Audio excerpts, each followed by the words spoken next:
Hello दोस्तों, मैं हूं हर्षित। स्क्वायर वन पर आप सभी का फिर से स्वागत है। लास्ट वीडियो में हमने डोमिनेंट रेंज पढ़े थे। अब हम उनकी हेल्प से ट्रिग्नोमेट्रिक फंक्शंस के ग्राफ्स को समझने की कोशिश करेंगे। इससे पहले कि हम ग्राफ्स पढ़ना स्टार्ट करें, मुझे आपको एक छोटा सा टॉपिक पढ़ाना है। तो ये मैंने एक सर्कल बनाया है, थोड़ा गंदा सा सर्कल बनाया है। रफ स्केच चाहिए था तो हमारा इससे काम चल जाएगा, ऐसा कुछ नहीं कि बहुत अच्छा बनाना है। यहाँ पर मैंने ये कोऑर्डिनेट्स मार्क करे हुए, पॉइंट्स मार्क करे हैं। ये हो गया 1,0, 0,1, -1,0 और 0,-1। एंगल्स मार्क कर दिए क्वाड्रेंटल, 0, π/2, π, 3π/2 एंड 2π। सपोज मैं यहाँ पर एक पॉइंट लेता हूँ P, A, B। ठीक है, ये P पॉइंट लिया और ये P पॉइंट जो है ओरिजिन पर ये एक एंगल बना रहा है X। ठीक है, अब ये P पॉइंट है, ये एक रैंडम पॉइंट है। ऐसा नहीं है कि ये कोई फिक्स्ड पॉइंट ले लिया है मैंने, हम रैंडम पॉइंट की बात कर रहे हैं, जनरल पॉइंट की बात कर रहे हैं। ये पॉइंट कहीं पर भी हो सकता है। अगर मैं साइन एक्स की बात करता हूं तो साइन एक्स हमारा होता है सेकंड कोऑर्डिनेट यानी कि b, है ना। हम जानते हैं कि sin x is equal to b होता है, ये सेकंड कोऑर्डिनेट के बराबर होता है। तो अब आप सेकंड कोऑर्डिनेट को नोटिस करिए। सबसे पहले हम फर्स्ट क्वाड्रेंट को देखते हैं। फर्स्ट क्वाड्रेंट में आप देख रहे हैं कि सेकंड कोऑर्डिनेट कहाँ से स्टार्ट हो रहा है, यहाँ से। अगर हमारा x 0 है, यहाँ पर है पॉइंट P, तो हमारा सेकंड कोऑर्डिनेट क्या है, 0 है। अब मैंने बढ़ना स्टार्ट करा, यहाँ पर हमारा P पॉइंट अब यहाँ पर आ गया। ठीक है, तो आप देख रहे हैं कि हमारा सेकंड कोऑर्डिनेट जो हुआ, y एक्सेस हुआ ना सेकंड कोऑर्डिनेट, तो वो अब 0 से बड़ा हो गया। और जैसे जैसे हमारा P पॉइंट आगे बढ़ता जा रहा है, ऊपर की तरफ जाता जा रहा है, तो हमारा y कोऑर्डिनेट बड़ा होता जा रहा है, यानी कि हमारे साइन एक्स की वैल्यू बड़ी होती जा रही है। और लास्ट में आते आते ये P पॉइंट पहुंचते पहुंचते यहाँ पहुंच जाएगा और हमारा सेकंड कोऑर्डिनेट जो कि स्टार्टिंग में 0 था, अब लास्ट में यहाँ पर हमारा π/2 पर 1 हो जाएगा। ठीक है, तो हम एक चीज़ नोटिस कर रहे हैं कि अगर मैं फर्स्ट क्वाड्रेंट की बात कर रहा हूँ और मैं साइन एक्स फंक्शन ले रहा हूँ अपना, तो उसकी वैल्यू 0 से 1 जा रही है। ठीक है, फर्स्ट क्वाड्रेंट में साइन की वैल्यू 0 से 1 जा रही है, यानी कि इंक्रीज हो रही है। और अगर मैं सेकंड क्वाड्रेंट की बात करता हूँ तो सेकंड क्वाड्रेंट में हमारा जो सेकंड कोऑर्डिनेट है वो 1 से 0 जा रहा है, यानी कि साइन की वैल्यू 1 से छोटी होते हुए 0 पे पहुंच रही है। अगर मैं थर्ड क्वाड्रेंट की बात कर रहा हूं तो साइन की वैल्यू 0 से -1 जा रही है। ठीक है, देख रहे हैं ना, 0 से -1 जा रही है। और अगर मैं फोर्थ क्वाड्रेंट की बात कर रहा हूं तो साइन की वैल्यू जा रही है -1 से 0, यानी कि फिर से इंक्रीज हो रही है। तो इस तरीके से ये हमारा फंक्शन का पैटर्न हो रहा है। बट अगर मैं कॉस फंक्शन लेता हूं तो फर्स्ट क्वाड्रेंट में आप देखिए कॉस की वैल्यू 1 से स्टार्ट होते हुए वो 0 पे जा रही है, क्योंकि कॉस हमारा क्या होता है, कॉस एक्स होता है हमारा फर्स्ट कोऑर्डिनेट यानी कि a। तो ये 1 से लेके 0 तक जा रहा है फर्स्ट क्वाड्रेंट में। सेकंड क्वाड्रेंट में ये 0 से -1 जा रहा है, थर्ड में जा रहा है -1 से 0 और फोर्थ में जा रहा है 0 से 1। तो आप देख सकते हैं कि ये चारों क्वाड्रेंट में साइन और कॉस के फंक्शन इस तरीके से बिहेव करते हैं। फर्स्ट क्वाड्रेंट में साइन की वैल्यू 0 से 1 जाती है इंक्रीज, फिर डिक्रीज होती है 1 से 0, फिर और नीचे चली जाती है 0 से -1 और फिर वापस इंक्रीज करना स्टार्ट करती है -1 से 0। कॉस की बात करें तो वो पहले डिक्रीज होता है और फिर एक बार और डिक्रीज होता है -1 तक, फिर -1 से 0 ऊपर उठना स्टार्ट करता है, इंक्रीज होता है और इस क्वाड्रेंट में भी इंक्रीज हो रही है वैल्यू। तो इसी तरीके से हम और फंक्शंस की भी वैल्यूज को नोटिस कर सकते हैं। अगर हम tan की बात करें या कॉट की बात करें, सेक की बात करें, कोसेक की बात करें, तो उनके भी हम बिहेवियर्स को नोटिस कर सकते हैं कि वो फर्स्ट क्वाड्रेंट या सेकंड क्वाड्रेंट या चारों क्वाड्रेंट में वो किस तरीके से बिहेव करते हैं। अब tan की हम रेंज कैसे निकालते हैं, वो होता है साइन अपॉन कॉस। तो आप देखिए फर्स्ट वैल्यू साइन की क्या है 0 और कॉस की क्या है 1, तो tan की क्या हो जाएगी 0/1 यानी कि 0। लास्ट वैल्यू यानी कि π/2 पर साइन की वैल्यू 1 है और कॉस की वैल्यू 0 है, तो 1/0 हो जाएगा इन्फिनिटी। तो इस तरीके से आप साइन अपॉन कॉस करते हुए ये रेंज निकाल लेंगे tan की। अगर हम कॉट की बात करेंगे तो ये इनका रेसिप्रोकल हो जाएगा, तो वैल्यूज ऑपोजिट हो जाएंगी, यानी कि यहाँ पर अगर 0 है तो कॉट क्या हो जाएगा 1/0 और 1/0 इन्फिनिटी होता है। अगर यहाँ पर इन्फिनिटी है तो 1/∞ क्या हो गया, 1/∞ हमेशा 0 होता है। कैसे होता है, क्योंकि इन्फिनिटी जो होता है वो 1/0 होता है, तो वो 0 ऊपर चला गया और ये 0 बन गया, तो यहाँ पर हमें 0 मिल गया। तो इस तरीके से हमें कॉट की वैल्यू मिल जाएंगी। अगर हम सेक करेंगे तो सेक होता है 1/cos, तो वो ऐसे वैल्यूज मिल जाएंगी, और कॉसेक लेंगे तो वो होता है 1/sin, तो उसका भी बिहेवियर हमें मिल जाएगा। तो इस तरीके से ये सारे फंक्शंस चारों ही क्वाड्रेंट में बिहेव करते हैं, ठीक है। तो इस टेबल का यूज करके हम इनके ग्राफ्स जो हैं उनको रीड करने में हमें हेल्प मिल जाएगी। तो सबसे पहले हम sin x का ग्राफ देखते हैं। तो हमारा पहला ग्राफ है sin x का। मैंने फर्स्ट फंक्शन लिया y = sin x और ये उसका ग्राफ बनाया है। अब हम इसमें से इंफॉर्मेशन थोड़ी समझते हैं। sin x की वैल्यू जो आप देख रहे हैं कि फर्स्ट क्वाड्रेंट में वो 0 से 1 जाता है, ठीक है। तो ये मैंने x कोऑर्डिनेट लिखा है, यहाँ पर सभी क्वाड्रेंटल एंगल्स लिखे हैं, 0, π/2, π, 3π/2 इस तरीके से, और ये नेगेटिव एंगल्स लिए -π/2, -π, -3π/2, -2π इस तरीके से। y हमारा एक्सिस जो है, ये x एक्सिस तो हमारा डोमेन बताता है, y एक्सिस क्या हो गया, ये रेंज बताएगा कि sin x की वैल्यू x रखने पर क्या वैल्यू हमें मिलेगी। जैसे कि x अगर हमारा यहाँ पर पाई है तो sin x की वैल्यू क्या होती है, 0, ठीक है। sin पाई 0 होता है तो यहाँ पर हमारी वैल्यू 0 आ रही है। यह sin π/2 होता है 1, तो यहाँ π/2 वैल्यू आप रखेंगे तो आपको यहाँ पर 1 वैल्यू मिलेगी। और sin x की वैल्यू हम जानते हैं कि वो -1 से 1 रेंज बस इतनी ही रहती है। तो यहाँ पर आप देख रहे हैं कि -1 से नीचे ग्राफ नहीं जा रहा है, और यहाँ पर 1 के ऊपर, +1 के ऊपर भी ग्राफ नहीं जा रहा है। फर्स्ट क्वाड्रेंट में वैल्यू 0 से 1 जा रही है, तो आप देख रहे हैं कि ये फर्स्ट क्वाड्रेंट हो गया 0 से π/2, यहाँ पर वैल्यू 0 से 1 इंक्रीज कर रही है। सेकंड क्वाड्रेंट में 1 से 0 जा रही है, तो आप देख रहे हैं कि 1 से 0 डिक्रीज कर रही है। फिर 0 से -1 जा रही है, तो ये 0 से -1 गई। और फोर्थ क्वाड्रेंट में -1 से 0 जा रही है, तो -1 से 0 गई। एक और बात जो हम जानते हैं वो ये है कि sin x और cos x के ग्राफ्स 2π के बाद वैल्यूज उनके रिपीट करती हैं, ठीक है। तो आप यहाँ पर देख रहे हैं कि इनका ग्राफ भी 2π के बाद ऐसे ही रिपीट करने लगेगा। अभी ये ग्राफ इस तरीके से ऊपर गया 0 से स्टार्ट होकर, और 2π पर यहाँ पर ये ऐसे खत्म हुआ। उसके बाद ये फिर से ऐसे ही स्टार्ट हो जाएगा, ये इस तरीके से, और ये नीचे भी ऐसे ही चलता चला जाएगा आगे। और अगर हम पीछे बात करें तो ये यहाँ ऐसे चला और इस तरीके से आया है, ठीक है। तो 2π इंटरवल के बाद यहाँ पर ये ग्राफ रिपीट कर रहा है, ये 0 से 2π के बाद ग्राफ्स रिपीट कर रहे हैं। ये इनका होता है पीरियड ऑफ कर्व होता है। तो यहाँ पर sin x का जो पीरियड ऑफ कर्व होता है वो है 2π। अगर आप कोई भी वैल्यू लेते हैं, कहीं पर भी कोई भी पॉइंट लेते हैं, तो 2π रेडियंस के बाद वो पॉइंट रिपीट करेगा। जैसे कि अगर मैं यहाँ पर x की कोई वैल्यू लेता हूँ जिस पर y की वैल्यू मुझे यहाँ पर कुछ पॉइंट मिलती है, तो अगर मैं यहाँ से 2π रेडियंस चलता हूँ तो वापस से मुझे यही वैल्यू यहाँ पर आके मिल रही है, ठीक है। ये यहाँ पर -π और -3π/2 के बीच में एक पॉइंट लिया, तो ये मैंने π/2 और π के बीच में यही पॉइंट देखा, और यहाँ पर ये सेम वैल्यू मुझे मिल रही है, ठीक है। और ये जो डिफरेंस है इन दोनों के बीच का वो है 2π रेडियंस का। आप कोई भी पॉइंट लेते हैं, अगर आप ये देख रहे हैं तो इस पॉइंट और इस पॉइंट के बीच में जो डिफरेंस है π/2 और 5π/2 के बीच में, वो है 2π रेडियंस का डिफरेंस, ठीक है। तो कोई भी दो पॉइंट आप y की दो वैल्यूज लेते हैं तो उनके बीच में आपको 2π रेडियंस का डिफरेंस तो मिलना है, लगातार दो वैल्यूज में, आगे तो और भी मिलती रहेंगी, ठीक है। तो इस तरीके का हमारा sin x का ग्राफ होता है, जो यहाँ से ऐसे स्टार्ट होकर 0 से इस तरीके से चलता है। मैक्सिमम वैल्यू 1 है, मिनिमम वैल्यू -1 है, और 2π रेडियंस का इसका पीरियड है। ये चार्ट मैंने क्यों बनवाया था आपको, जिससे आप समझ सकें कि वैल्यूज यहाँ पर ग्राफ्स में इस तरीके से शो हो रही हैं। जैसे यहाँ पर 0 से 1 जा रहा है, तो आप ये देख सकते हैं कि यहाँ सच में ये 0 से 1 जाता है। एक और बात कि अगर मैं 0 से 1 यहाँ पर 2 पॉइंट ले रहा हूँ, एक 0 लिया, एक 1 पॉइंट लिया, तो ये ग्राफ आप देख रहे हैं इस तरीके से जा रहा है। ये 0 पॉइंट था, ये 1 पॉइंट था, इस तरीके से ग्राफ इंक्रीज हो रहा है। अब ये मैंने ऐसा ही क्यों बनाया, मैंने स्ट्रेट लाइन क्यों नहीं बनाई, या मैंने इस तरीके ग्राफ क्यों नहीं बनाया। तो जैसा ग्राफ बनता है ये मैंने उसी तरीके ग्राफ बनाया है, ये मुझे पता है इस तरीके से बनता है। दूसरी चीज ये कि अभी हम ग्राफ बनाना नहीं सीख रहे, अभी हम उसको रीड करना सीख रहे हैं।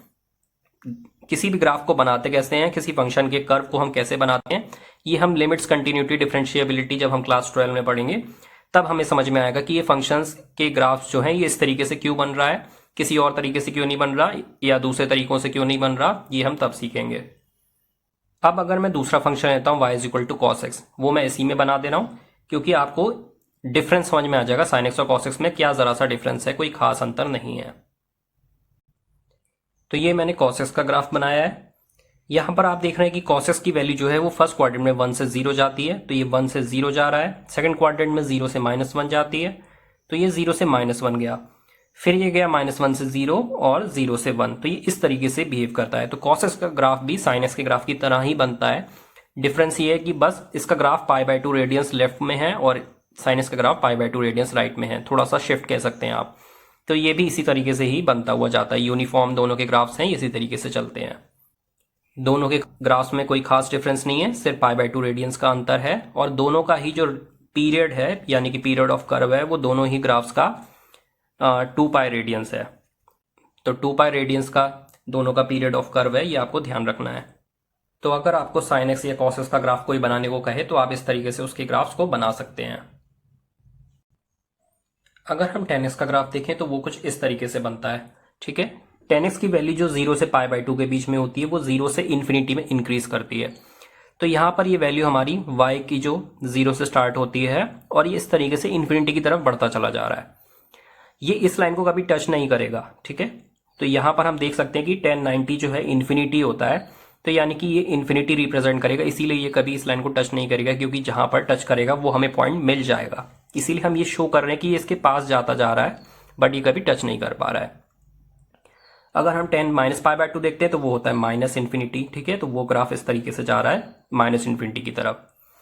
सेकेंड क्वाड्रेंट में हम देखते हैं कि वैल्यूज हमारी माइनस इन्फिनिटी से 0 जाती हैं, तो ये माइनस इन्फिनिटी से 0 इस तरीके से चलती चली जा रही है। यहाँ पर भी ये माइनस इन्फिनिटी की वजह से ये इस लाइन को अभी टच नहीं करेगा, क्योंकि फिर से टच करने पे हमें एक पॉइंट मिल सकता है जो हमें नहीं मिलता है कभी, माइनस इन्फिनिटी, वो इन्फिनिटी रहता है नीचे की तरफ। तो इस ग्राफ में आप देख सकते हैं कि वैल्यूज हमारी रिपीट कर रही हैं, और कितने इंटरवल के बाद रिपीट कर रही हैं, ये पाई रेडियंस के बाद रिपीट कर रही हैं। -π/2 से π/2 हमें एक ग्राफ मिल रहा है, और यही ग्राफ π/2 से 3π/2 के बीच में मिल रहा है, और यही आगे मिलता चला जाएगा। तो ये इस तरीके से ग्राफ हमारा रिपीट करता चला जा रहा है, ठीक है। और पॉइंट्स के बीच का, सेम पॉइंट्स के बीच में जो डिफरेंस आ रहा है वो केवल पाई रेडियंस का है। अगर आप इस पॉइंट को लें और इस पॉइंट को लें तो इसके बीच में जो डिफरेंस है 0 के बीच में, वो पाई रेडियंस का है। तो tan x का जो हमारा पीरियड ऑफ कर्व होता है वो होता है पाई रेडियंस, ठीक है। तो पाई रेडियंस के बाद हमारा tan x का कर्व रिपीट करता है। एक चीज और आप देखिए कि tan x हमारा क्या होता है, sin x upon cos x, यानी कि हमारा फंक्शन tan x का फंक्शन है वो उस जगह पर डिफाइंड नहीं होता जहां पर cos x की वैल्यू 0 होती है, यानी कि π/2 के ऑड मल्टीपल्स पर। तो इस वजह से भी π/2, 3π/2 या -π/2 यहाँ पर आप कोई वैल्यू नहीं देख रहे हैं, क्योंकि यहाँ पर फंक्शन डिफाइंड ही नहीं है और इसीलिए यहाँ पर कहीं कट नहीं कर रहा है। तो इसीलिए यहाँ पर डॉटेड लाइन्स बनी है बस। cot x का कर्व भी कुछ इसी तरीके से ही होता है, क्योंकि cot x होता है 1/tan x। तो यहाँ पर ये जो ग्राफ है ये थोड़ा सा रेसिप्रोकल हो जाता है, अपोजिट हो जाता है, टर्न हो जाता है। cot x का ग्राफ इस तरीके से बनता है, ये cos x upon sin x होता है, यानी कि ये फंक्शन वहां पर डिफाइंड नहीं होगा जहां पर sin x 0 होगा, यानी कि पाई के मल्टीपल्स पर डिफाइंड नहीं होगा। तो -π, पाई और 2π यहाँ पर ये डॉटेड लाइंस बनी है, यहाँ पर ये डिफाइंड नहीं है, ठीक है। और बाकी जगह पर ये इस तरीके से बिहेव करता है। तो इसका ग्राफ कुछ ऐसा होता है, यहाँ पर प्लस इन्फिनिटी है, cot 0 प्लस इन्फिनिटी होता है, और cot π/2 0 होता है, और cot π माइनस इन्फिनिटी होता है। तो इस तरीके से ये हमने जो चार्ट बनाया था उससे हम इसको देख सकते हैं कि इस तरीके से ये बिहेव कर रहा है। tan x और cot x में क्या अंतर है, ये ग्राफ इधर जा रहा है तो ये इसका ऑपोजिट डायरेक्शन में जा रहा है। दूसरी चीज़ ये है कि ये यहाँ पर 0 को कट करते हुए जा रहा है, ये 0 को कट नहीं करता है, थोड़ा सा राइट साइड शिफ्ट है या लेफ्ट साइड शिफ्ट है, बस इतना आप कह सकते हैं। तो ये डिफरेंस है इन दोनों ग्राफ्स में। और एक और चीज़ जो है वो ये कि इसका भी पीरियड ऑफ कर्व क्या है, पाई रेडियंस का है, क्योंकि ये पाई रेडियंस के बाद रिपीट कर रहा है, ठीक है। तो ये हो गया cot x का ग्राफ। अब हम देखते हैं sec x। tan x और sec x की डोमेन सेम होती है, यानी कि sin x upon cos x होता है यहाँ पर tan x, और यहाँ ये होता है 1/cos x। तो इसकी डोमेन दोनों की सेम होती है, और जहाँ पर tan x डिफाइंड नहीं है -π/2 पर, तो यहीं पर -π/2 पर sec x भी डिफाइंड नहीं है, यहाँ पर भी वैल्यूज -इन्फिनिटी या +इन्फिनिटी जा रही हैं। दूसरी चीज, sec x की जो रेंज होती है वो या तो 1 से इन्फिनिटी होती है, यानी कि 1 पे है या तो पॉइंट, या फिर इन्फिनिटी की तरफ जा रहा है, या फिर -इन्फिनिटी से -1 होती है। तो -इन्फिनिटी से आगे -1 तक आया ग्राफ यहाँ पर, और फिर वापस -इन्फिनिटी के बाद की तरफ चल दिया। अब ग्राफ कितने टाइम पीरियड बाद रिपीट हो रहा है, तो ये देख सकते हैं आप कि -π/2 पर यहाँ से स्टार्ट है, इस तरीके से ऐसे बना, फिर ये नीचे को इस तरीके से ऐसे बना, फिर 3π/2 के बाद ये ग्राफ फिर से ऐसे ही बन गया, रिपीट हो गया। तो -π/2 से 3π/2 ये कितना इंटरवल हो गया, 2π का हो गया, ठीक है। या फिर आप ऐसे इधर देखें, ये इस तरीके से ऐसे बना, फिर यहाँ ऐसे बना, फिर ऐसे बना, और फिर ये यहाँ से रिपीट होने लग गया 2π के बाद। तो इस ग्राफ का पीरियड ऑफ कर्व क्या हो जाएगा, वो भी हो जाएगा 2 पाई। तो साइन एक्स और कॉस एक्स की तरह ही सेक एक्स और कॉसेक एक्स का भी पीरियड ऑफ कर्व 2 पाई होता है। सिर्फ टेन एक्स और कॉट एक्स ऐसे हैं जो पाई रेडियंस के बाद ही रिपीट करना चालू कर देते हैं। अगर मैं कॉसेक एक्स का ग्राफ देखूं तो वो भी कुछ सेक एक्स की तरह ही होता है। सेम रेंज होती है 1 से इन्फिनिटी या फिर माइनस इन्फिनिटी से -1, सेम रेंज होती है। डोमेन में ज़रा सा अंतर होता है। डोमेन इसमें कॉसेक एक्स होता है 1 अपॉन साइन एक्स, यानी कि जहाँ पर भी साइन एक्स की वैल्यू 0 होती है, यानी कि पाई के मल्टीपल्स पर, वहाँ पर ये डिफाइंड नहीं है। तो ये पाई पर या 2 पाई पर या माइनस पाई पर इन जगहों पर डिफाइंड नहीं है। यहाँ पर डॉटेड लाइन्स बनेंगी इसमें, ठीक है। इनके बीच में ये यहाँ पर जैसे 0 है तो यहाँ पर ये डॉटेड लाइन होगी या यहाँ पर डॉटेड लाइन होगी, और उसके अगल बगल वैल्यूज़ या तो प्लस इन्फिनिटी जा रही होंगी या फिर माइनस इन्फिनिटी जा रही होंगी। एक और चीज़ कि जैसे मैंने आपको बताया साइन एक्स और कॉस एक्स की ग्राफ्स में कोई डिफरेंस नहीं है ज़्यादा, शेप सेम होती है, बट π/2 रेडियंस का ही डिफरेंस था। ज़रा सा साइन एक्स के ग्राफ को आप π/2 लेफ्ट खींच देंगे तो वो कॉस एक्स का बन जाएगा।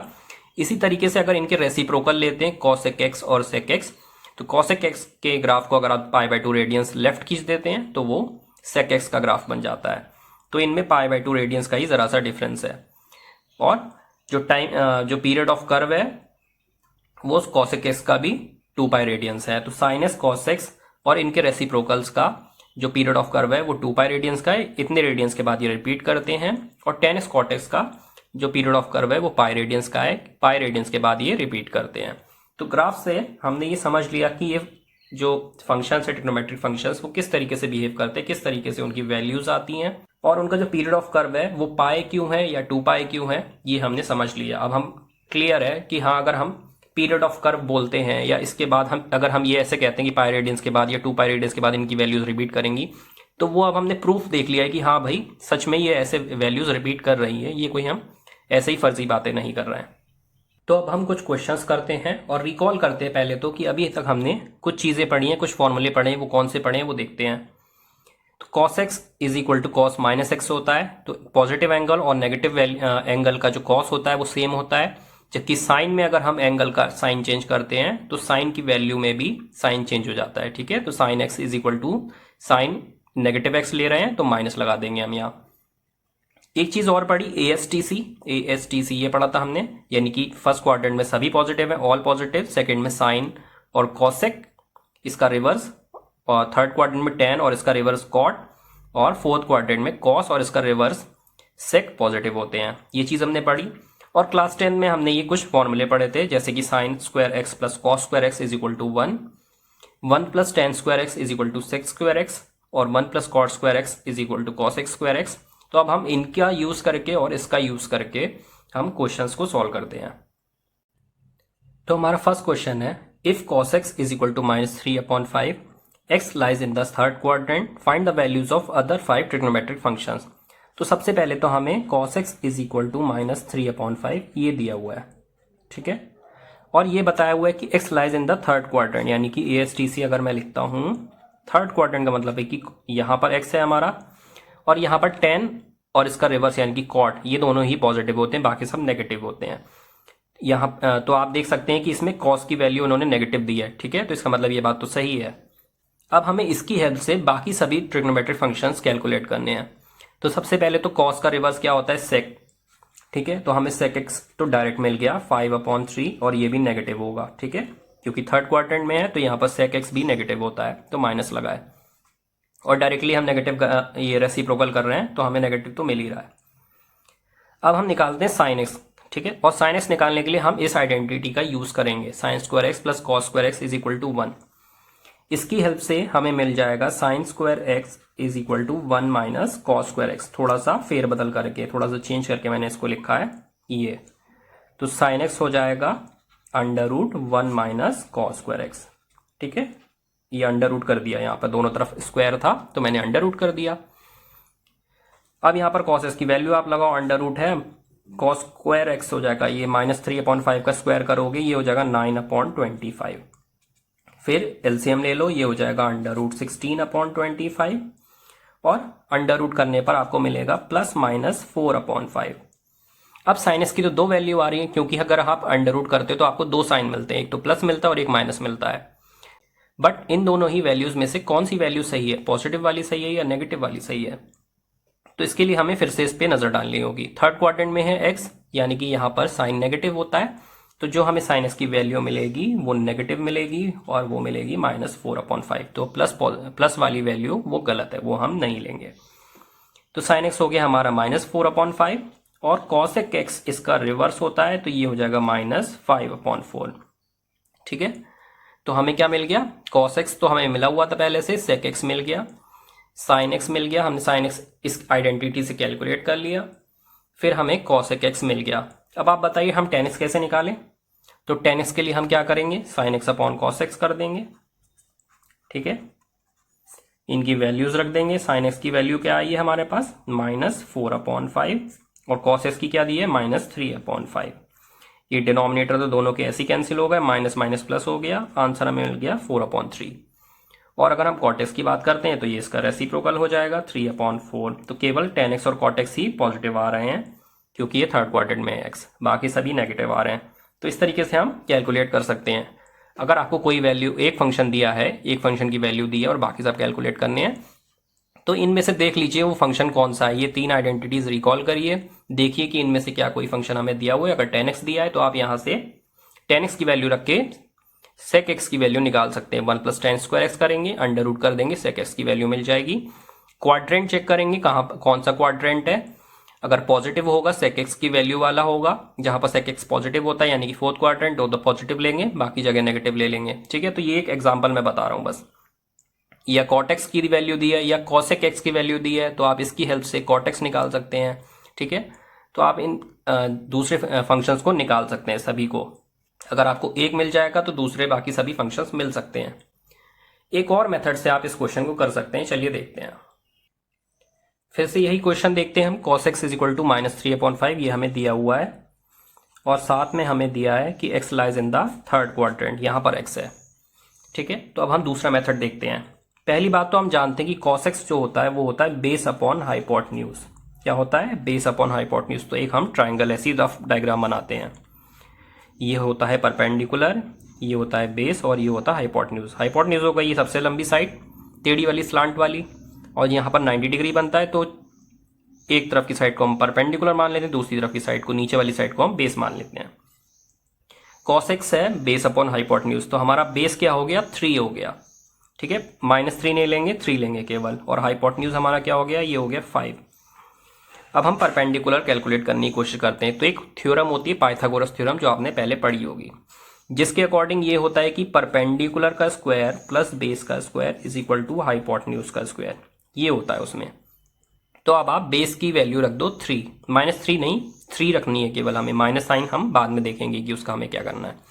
तो अभी हमने यहाँ पे 3 रखते हैं, ये हो जाएगा 3 का स्क्वायर। परपेंडिकुलर हमें पता नहीं है, वो हम कैलकुलेट करेंगे। हाइपोटेन्यूज क्या है, 5 है। ठीक है, तो ये हो गया 5 का स्क्वायर, फिर p² + 9 is equal to 25। p² हो गया हमारा 25 - 9, 9 को इधर भेज दिया, ये हो गया 16, और p हमारा परपेंडिकुलर हो गया 4। यहाँ पर हम प्लस माइनस नहीं ले रहे हैं 4, सिर्फ 4 ले रहे हैं।